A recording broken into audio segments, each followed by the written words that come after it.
Oi, eu sou a Adriana, sou psicóloga e falo sobre narcisismo. Hoje o tema é prejuízos financeiros em relacionamentos com o narcisista.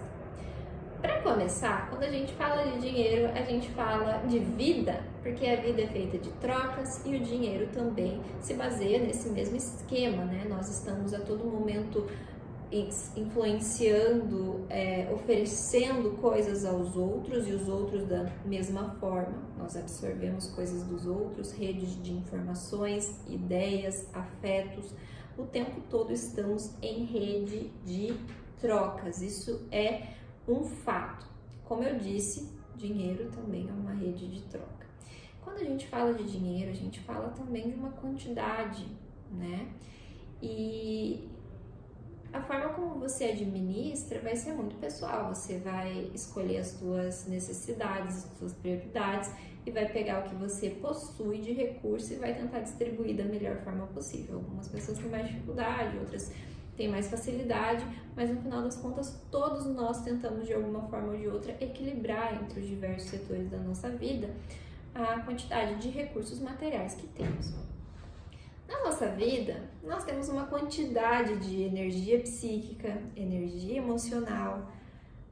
Nós somos ali como uma bateria de celular, a gente precisa se recarregar também, para que a gente possa fazer as trocas com o meio, né?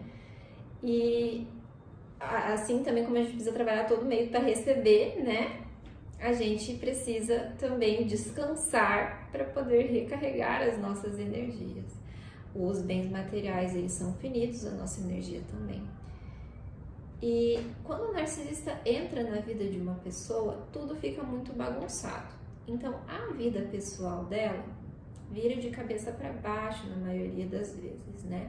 Primeiro, ele cria um personagem baseado nessa vítima e se fusiona com ela, e a vítima começa a ter uma grande dificuldade de estabelecer uma fronteira entre aonde termina ela e começa o outro e vice-versa.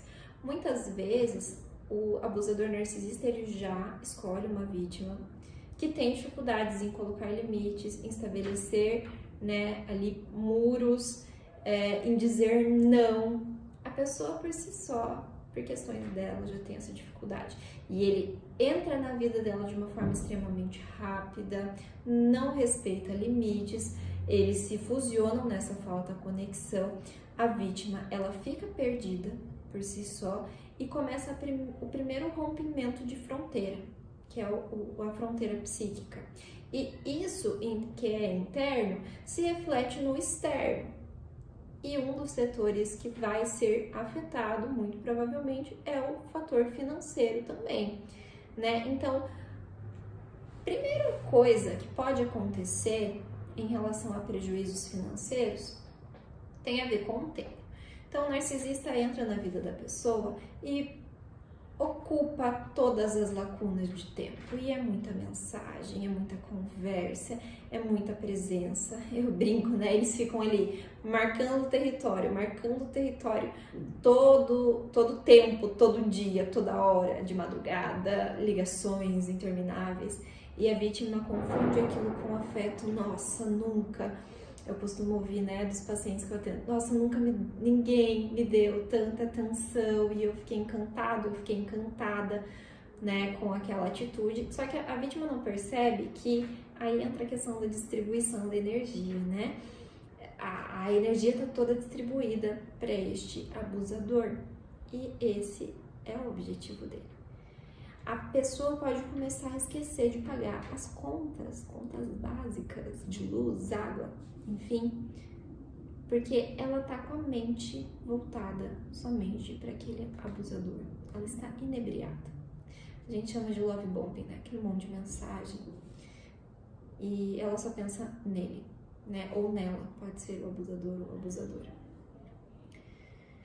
Quando o narcisista ele começa a fazer os jogos emocionais, os jogos psicológicos com estratégias extremamente cruéis, ele começa a sumir, deixar ela no vácuo, ele começa a provocar, várias questões começam a acontecer. A vítima, ela continua com o seu tempo comprometido, porque mentalmente ela vai ficar pensando nele, ela vai ficar pensando o que ela fez de errado, muitas vezes a vítima pensa, né?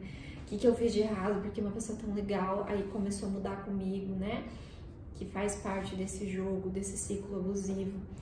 E a vítima começa a dedicar tempo mental, emocional, psíquico, energia a ele. Novamente, primeiro era porque ele era muito presente, depois porque ele começou a fazer jogo cruel, mas a cabeça dela, a mente dela, o tempo dela continua conectado.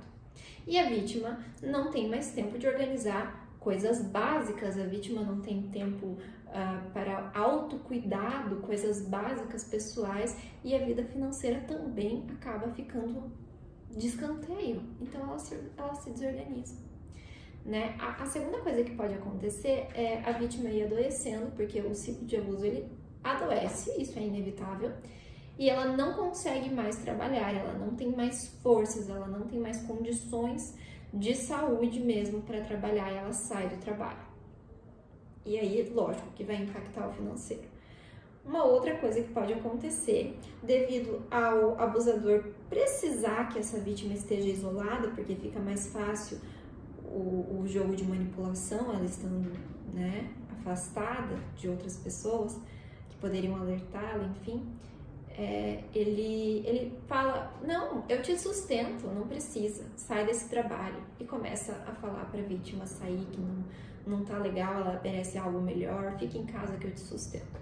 E a vítima sai, e aí automaticamente a renda dela fica comprometida e fica na mão do abusador o sustento dela, e que fica muito mais difícil depois sair do ciclo, também dificulta, né?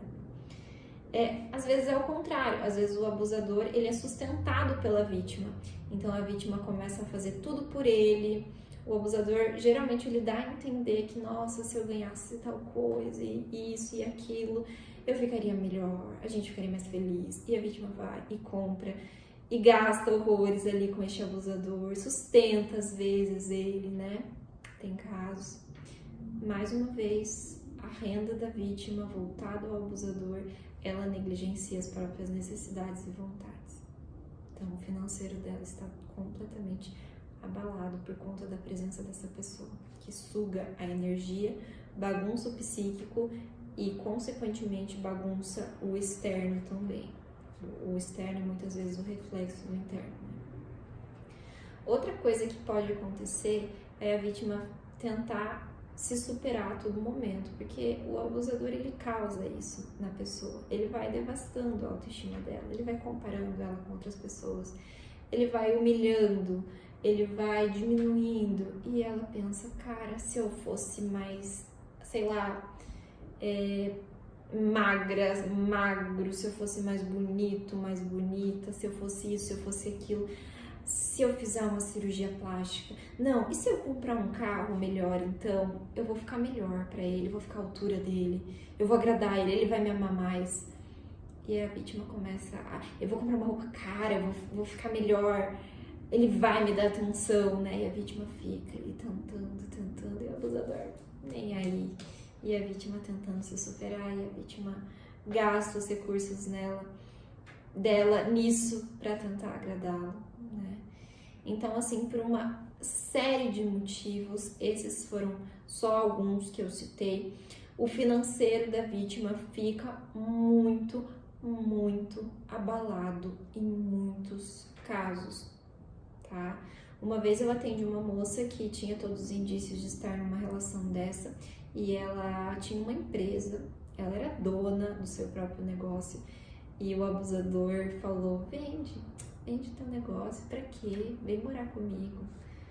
E depois, pra ela sair, depois que ela acordou que ela tava numa situação de abuso, ficou muito mais difícil ela sair, enfim, eu acho que ela conseguiu, depois não tive mais notícias, mas eu acho que até onde eu consegui atender ela, era numa outra clínica, enfim, eu acho que deu tudo certo, mas assim, foi uma luta, foi muito dificultoso, porque ela estava financeiramente dependente dele, né? Então, o abusador, ele faz isso, ou ele se ancora na vítima, ou se ele tem recursos financeiros, ele vai usar isso para que a vítima fique dependente dele, porque ele precisa reforçar essa ideia de poder, essa ideia de superioridade que ele tem e visando sempre o benefício dele, não o dela. Então, dentre as inúmeras coisas que ficam aí prejudicadas na vida de uma vítima de um ciclo de abuso narcisista é o financeiro. Fiquem bem, se cuidem. Um beijo, psicóloga Adriana Ribeiro.